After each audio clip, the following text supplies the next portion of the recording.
30শে April সেই দিনকে এমন একটা কাজ তোমরা করবে, যেটা করলে তোমাদের 9টা যে গ্রহ, এই 9টা গ্রহ তোমাদের ভালো থাকবে।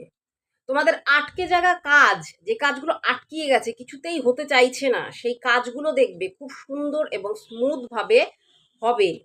এবং জীবনে প্রচুর শত্রু রয়েছে, তারাও এই কাজটা অবশ্যই করতে পারবে। এটা তোমাদের করতে হবে অক্ষয় তৃতীয়ার দিনকে, এটা তোমাদের করতে হবে।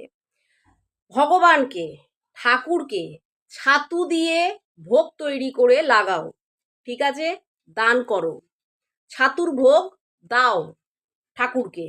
এবং শিব মন্দিরে তুমি ছাতু দান করো, বিষ্ণুজির মন্দিরে তুমি ছাতু দান করো অথবা ছাতুর ভোগ লাগাও, ঠিক আছে?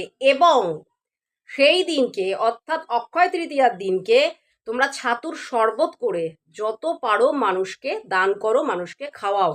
এই জিনিসটা তোমরা করো, দেখবে তোমরা দারুণ উপকার পাবে এবং প্রত্যেকে তোমরা এটা করতে পারো।